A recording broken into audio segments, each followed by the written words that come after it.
we're, you know, we're blessed with these resources, but not everybody wants to make syrup. And Mike, chime in if you see me diverging from this topic, or if you have something to add. We want to talk a little bit about the options and maybe some suggested strategies. And then I want to discuss any ideas that you might have. And we should probably finish up in 15, 20 minutes and get on with some of the other parts of our program. So the key question is, why would you consider selling sap? And I know many of you are just starting out and you don't really have the potential to make a lot of syrup. So probably selling sap might be an option for you. And it may not be selling, it may be trading actually. That's one of the attributes of the sap business. So you might not have that desire to make a lot of syrup, but you also may lack capacity to use all your sap. You might be producing a lot more sap. I know this year was a banner year for the producers I've been working with here around Blacksburg and further south. They produced a lot more sap than they could use and had to store it. And we actually gave some away, and I have producers that sold sap as well. So it's quite a it's not on everybody's radar screen, but it's a pretty important thing. So if you have the capacity and you lack the capacity and you want to still make some income off your trees that you're tapping, selling sap might be an option. Another aspect of this is you may not have the capacity to store all the sap you're producing. This sometimes happens with a heavy flow, and so you might want to have a market for the sap that you can't use. I work a lot in marketing, and diversifying your markets is pretty important. May not be when you first start out, but diversifying markets is certainly an attribute that sap selling would fulfill. Or building new markets and expanding your marketing network. Those are two pieces of this opportunity. In some cases, selling sap might actually keep your operation going. You might have, might help you cover labor costs. Certainly would save on energy costs, because making syrup can be a heavy, intensive energy activity. Mike Farrell, who we introduced you to earlier, if you don't know him, he is a wealth of information, and I'll steal a bit of his thunder here. And Mike, break in if you see me deviate. But Mike worked at Cornell University and developed some wonderful programs for those who consider selling, but more importantly, those who consider buying sap. And developed a spreadsheet to help syrup producers determine, if they should buy or process sap. And of course, everybody has to have a better idea of their costs and revenues. So buyers will use these tools to determine whether they can buy sap and what they could afford to pay for sap. These links will be posted, so no need to write them down. We'll get them to you. I'll put them in the chat. Probably be the easiest thing to do right after my presentation. There's a couple more posts that'll come up. Some more of Mike's work it deals with pricing, and really what it boils down to, no pun intended, is a percentage that you get of the syrup price. So you're a lot of times looking at syrup revenues, you're getting about 50% of that. The sap's a key ingredient, of course. And Mike can talk a little bit more about that later. We got actually a nice YouTube video that he taped back in 2016. I'll put all three of these in the chat. But hopefully these will stimulate you if you've got some interest at all in selling sap. One of the things you need to do is have a reliable way to measure the sugar content and the volume of sap. And the second thing that Mike suggested was to have a simple contract between the buyer and the seller. This might include things such as terms of delivery, payment expectation, and other factors. Just a simple method to make sure that you formalize the relationship with your buyer. So let's look at some of the resources at Cornell University. I also encourage you, the University of Vermont also has a wonderful website and some training programs that you can take online or through webinar. So I think there's some great resources out there if you're contemplating selling sap. Here's the Cornell website here. And Mike, as he said earlier, doesn't work there anymore, but he's very interested in and supports that program up at Cornell. So what if you don't sell to a syrup producer? What are some of the other options? And some of you have actually, during this program, have sent me examples from, texted me or sent me emails with examples. You know, they're just, we're just really starting to understand some of the other market opportunities. And this is really the basis for two of our projects at Virginia Tech. We're investigating market opportunities and value-added opportunities for tree saps through two grants. The grant that I just mentioned and another one we just got through the ACER Access program.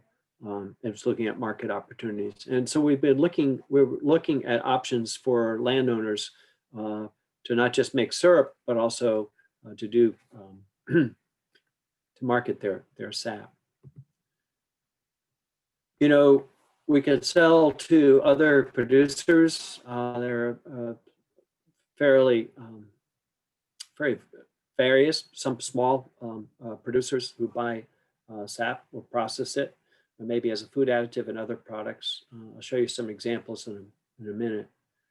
And one of the most notable things is to sell to a maple water producer. Right now, my research is most of the maple water is sold by Canadian producers. It's basically the sap in a container sold in a grocery store.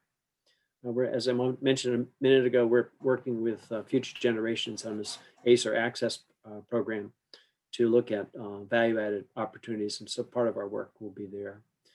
Bill Plyler, who's one of the participants, posted in the chat, actually, that Walmart lists maple water in 12-ounce bottles, 12 for $30.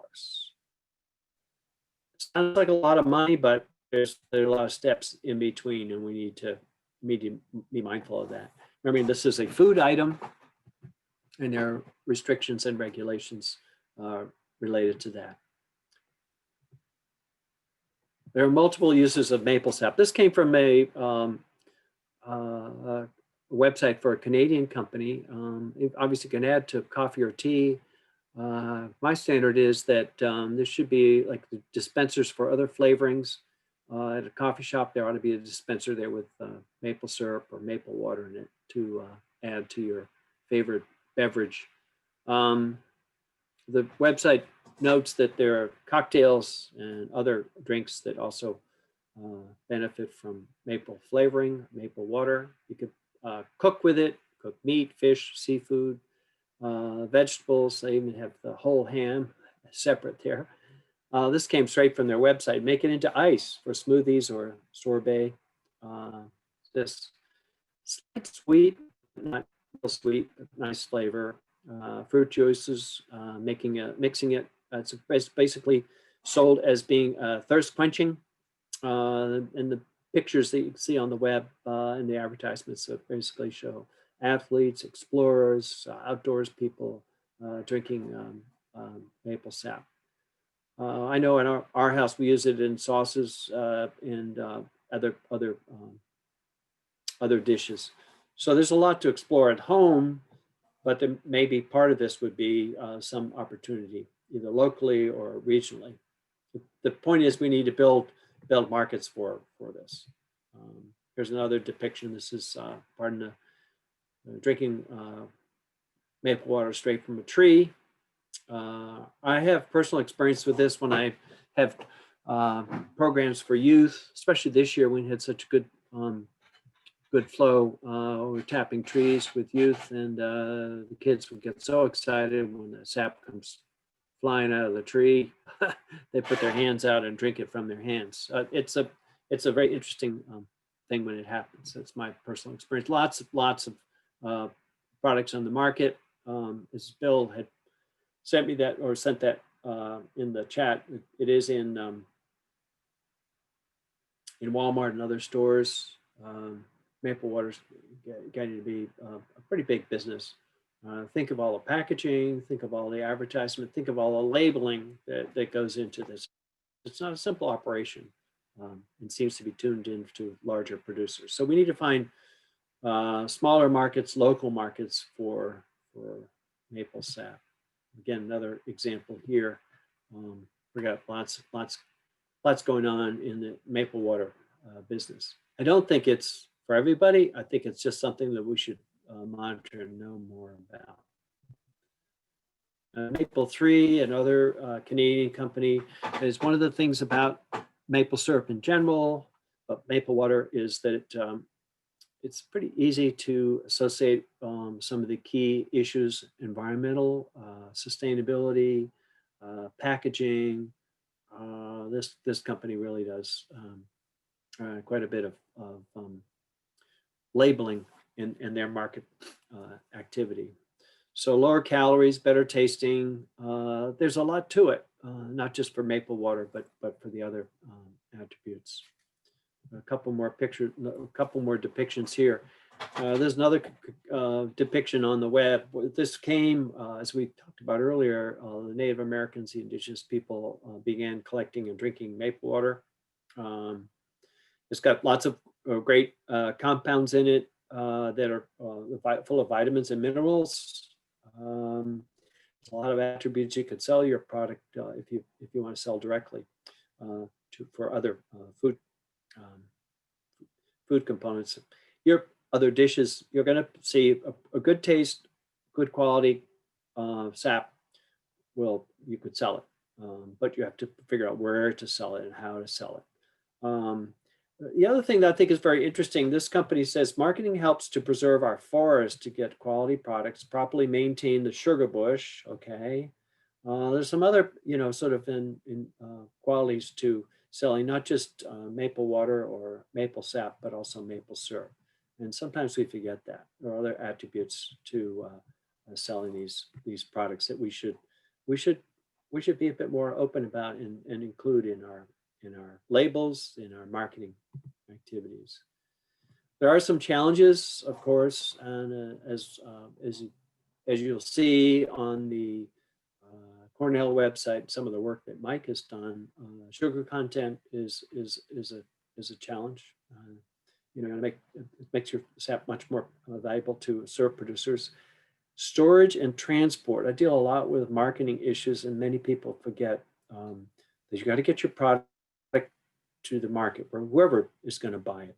Okay, you got to remember that it's got to be transported, but also it probably needs to be stored. So, and remembering that sap spoils, so it's really good to find nearby buyers. Okay, if that's possible. So maybe there's a syrup producer in your area that would buy your sap. Knowing that you probably would only use some of it at home, this has happened to me a couple of times. Some years you just get a lot more sap than you can use. If you find somebody locally that could make syrup from it, that would probably be the easiest thing. Remember, delivering distance costs you money, it costs you time.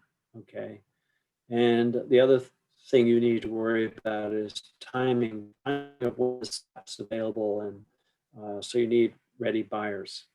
A suggestion that I've always thought's important is that is work on your network. Learn who the syrup producers are nearby. Get to know them a bit, and that will help you later on if you want to sell sap. And you always have to consider labor and other costs. I think that's very important. You're going to need to understand what your costs are. There's a bit of research you can do. There are chat rooms and other places to discuss this. I found a couple, Forestry Forum. They don't have some very recent postings, but in addition to Cornell and the University of Vermont, you can go online and ask questions.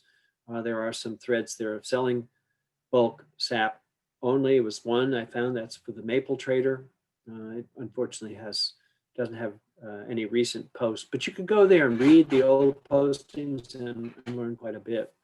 There are 2 or 3 places online that I found that would be good for you to check out, to just get some more information.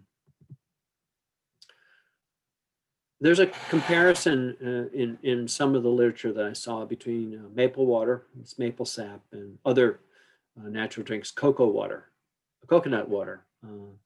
I remember when I worked in Asia, that was a treat. You know, when you split open the coconut, you got that water from inside it. So there's quite a bit of discussion in the marketplace about this. Trader Joe's, if there's a Trader Joe's near you, does sell maple water, but then we heard today that Walmart and other stores are starting to stock it as well. So I'm doing a little bit of research in the market and what are the competing products would be certainly really good for you. Here's what I did. I took pictures of the bottle that I have, the carton that I have, you know, and it tells a story. And what we have, and I think that's resonates through all the tree saps that we've talked about today. There's a story about these. There's a connection to the environment. There's a connection to history. And so don't be afraid to express that story to help you sell your product, whether it be sap or syrup. So that's so important from a marketing standpoint, is what is the story about your product? Where does it come from? What's the history? What's the cultural uses? And what benefits does it have? There are some strategies that we might suggest. I mentioned earlier, going through the Cooperative Extension Service, the University of Vermont, Cornell. We've published at Virginia Tech a couple of small publications that deal at least indirectly with selling sap. I showed you 2 or 3 private sector players, the Canadian sap product producers that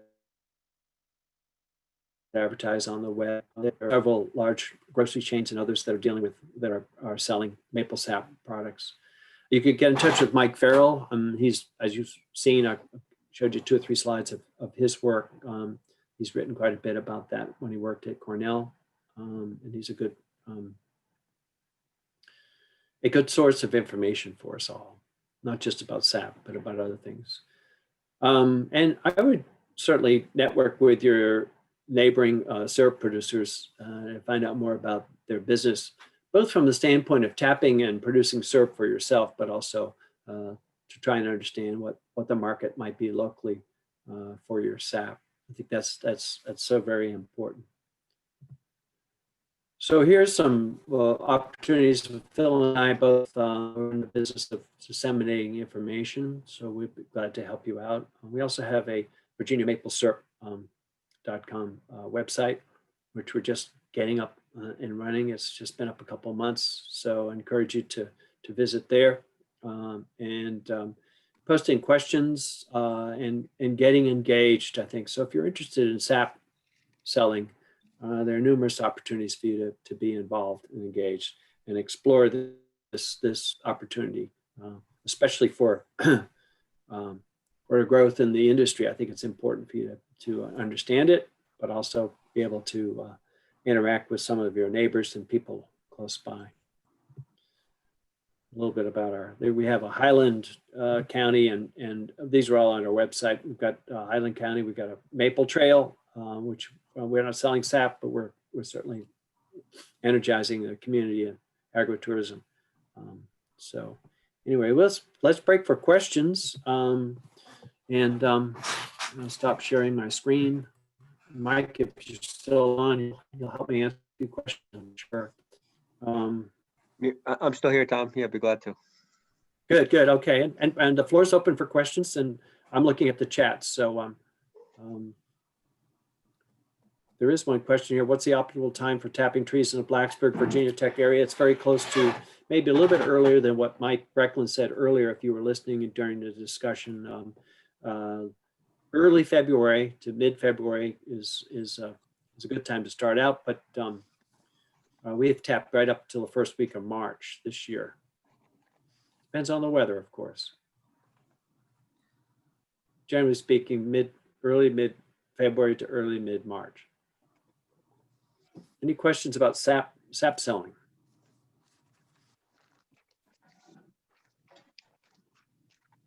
Just a comment, it's usually much more lucrative to buy sap than it is to sell sap. And so Yeah, when you're yeah. deciding who to sell sap to, somebody that can pay you a higher percentage because they have really good, efficient ROs and evaporators to be able to process sap with a limited time and fuel investment, they can pay a higher percentage and it can be a win-win.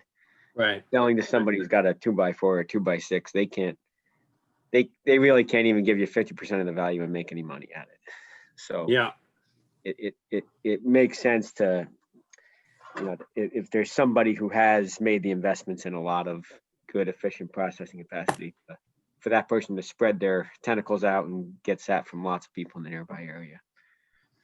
they're also going to have the ability to store it, the sap. They're going to have, facilities, logistics. So Yeah. And if they've invested in that, it pays very well for them to right. be able to get more sap. Is there like an online way to find people with that better equipment to maybe, do a co-op sort of arrangement? We don't have one set up. I think that's a great suggestion. You're talking about sort of a buyer's co-op. Yeah. Yeah. Tommy, Go ahead, Mike. I was just wondering, is there like a Virginia Maple Producers Association forming, or is that Yes. discussions of that? Yes. Yeah, there is. We just got our database together, and we got 80 or 90 producers, of various sizes throughout the state, and we'll form that this year. We Yes. haven't yet because of the pandemic, but yes. Right. Yeah. So I think that's, a lot of people, I'm from New York. Not everybody joins the association, of course, so it doesn't have a full comprehensive database. But for people who are looking for, nearby producers, you can just, on the New York State Maple website, you just type in the zip code and it shows you all the producers within a certain range of that zip code that belong to the association. So part of it is getting the association going. Right. And the second part is getting people to join so that there's all right. that out there. Normally we had a discussion last year, Mike, at our one of our workshops about how to set that up. Normally we'd have a group of 30, or more people together, and that would give us a good basis for starting the association. This year, because our discussions have been online, we haven't done that, but that's our next step, is to go ahead and get the thing started.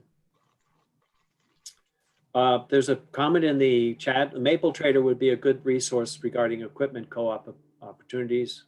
If you don't, you haven't looked at Maple Trader, that's good. It's a good source, not just for equipment, but other information. Any other comments or questions?